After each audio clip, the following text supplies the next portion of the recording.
Assalamualaikum warahmatullahi wabarakatuh. Perkenalkan, nama saya Nurhanisa Aprilia dengan NIM 210208502064. Saya dari Fakultas Teknis jurusan Pendidikan Kesejahteraan Keluarga kelas 04. Pada kesempatan kali ini saya akan memaparkan sedikit hasil analisis saya tentang fenomena sosial yang berjudul anak yang menanggung beban keluarga.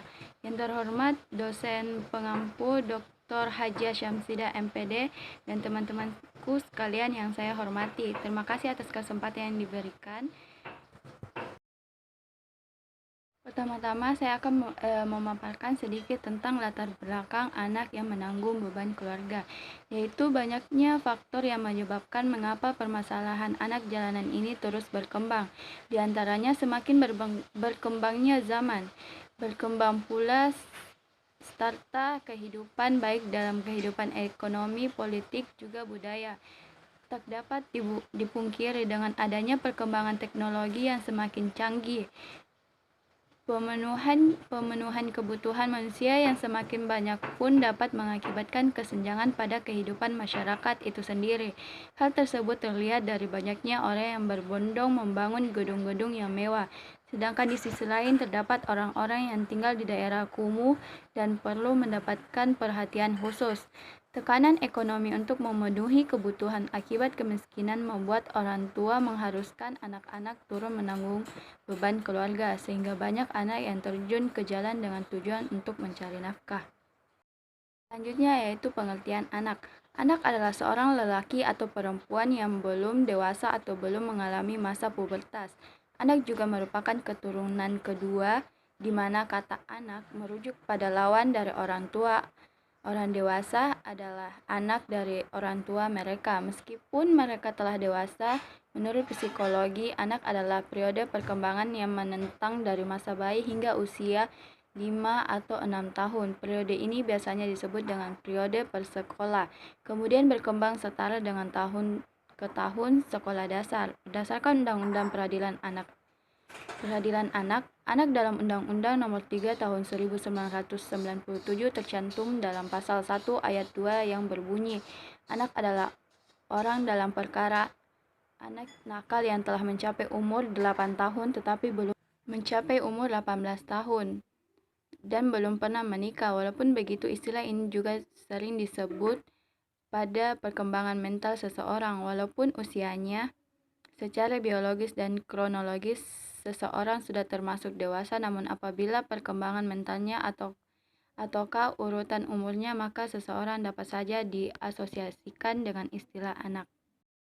Adapun hak-hak anak yang harus dipenuhi, yaitu yang pertama hak untuk bermain, hak untuk mendapatkan pendidikan, hak untuk mendapatkan perlindungan, hak untuk mendapatkan nama atau identitas, hak mendapatkan status kebangsaan, mendapatkan makanan, hak mendapatkan akses kesehatan, hak untuk mendapatkan rekreasi, hak untuk mendapatkan kesamaan, dan yang terakhir yaitu hak untuk berperan dalam pembangunan. Adapun ciri-ciri anak yang menanggung beban keluarga, yaitu senantiasa berpikir jernih di suatu sulit, memiliki kemampuan untuk belajar hal-hal baru, punya semangat pantang menyerah, selalu mempertimbangkan dengan matang terlebih dahulu sebelum mengambil resiko, mudah menemukan kebahagiaan dengan cara sederhana. Faktor penyebab anak bekerja terbagi 3. Yang pertama yaitu faktor ekonomi, faktor perpindahan, dan faktor budaya. Faktor ekonomi merupakan pangkal utama dalam peningkatan jumlah pekerja anak. Harga bahan pokok yang semakin mahal, tingkat kebutuhan yang tinggi, serta pengeluaran yang bertambah menuntut anak terjun untuk membantu mencukupi kebutuhan dasarnya. Kedua yaitu faktor perpindahan. Beberapa penyebab meningkatnya jumlah pekerja anak terhadap faktor perpindahan karena mereka tidak memiliki lahan untuk dikerjakan sehingga mereka akan menjadi buruh tani. Dan yang terakhir yaitu faktor budaya. Beberapa faktor budaya yang memberi kontribusi terhadap peningkatan jumlah pekerja anak antara lain yaitu peran perempuan dalam keluarga, perkawinan dini, dan sejarah pekerjaan karena jeratan hutang.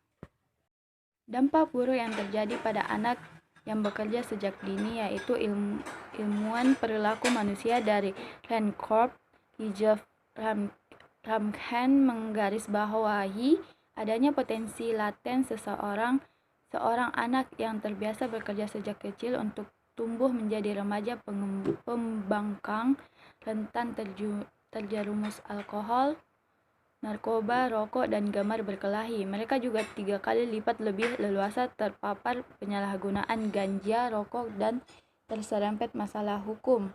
Tidak hanya itu, anak-anak yang bekerja sejak kecil 1-5 kali lipat lebih cenderung terlibat perkelahian dan 2 kali lipat lebih sering terlibat kasus permasalahan keluarga hingga kabur dari rumah. Situasi dan keadaan setiap orang berbeda satu sama lain. Ada yang terlahir serba berkecukupan dan bisa menikmati banyak hal dengan mudah tanpa bekerja keras. Ada juga yang harus bekerja lebih keras karena harus memenuhi kebutuhan keluarga. Bagi yang harus memenuhi kebutuhan keluarga dan menjadi tulang punggung keluarga, jelas tidak mudah untuk menghadapi berbagai tekanan yang ada. Menjadi anak pencari nafkah utama di keluarga, kita harus menghadapi banyak tekanan bahkan cibiran. Meskipun begitu, kita punya sejumlah kelebihan dan kehebatan sendiri. Baik, mungkin itu saja yang dapat saya sampaikan dari hasil analisis keluarga yang berjudul Anak yang Menanggung Beban Keluarga. Kesimpulan saya pada hari ini yaitu selalu ada pelangi setelah badai. Selalu ada titik terang di ujung lorong panjang. Semoga kamu tetap kuat jalani kehidupan, serta jangan lupa untuk tetap bahagia untuk dirimu sendiri. Lelahmu akan menjadi penguat dirimu. Hadapi kerasnya realita hidup yang ada. Menjadi tulang punggung keluarga memang berat, tetapi bila itu bisa menghadirkan makna dalam hidup, maka kamu akan baik-baik saja. Sekian dan terima kasih. Terima kasih sudah menonton. Kurang dan lebihnya mohon dimaafkan. Wassalamualaikum warahmatullahi wabarakatuh. Terima kasih.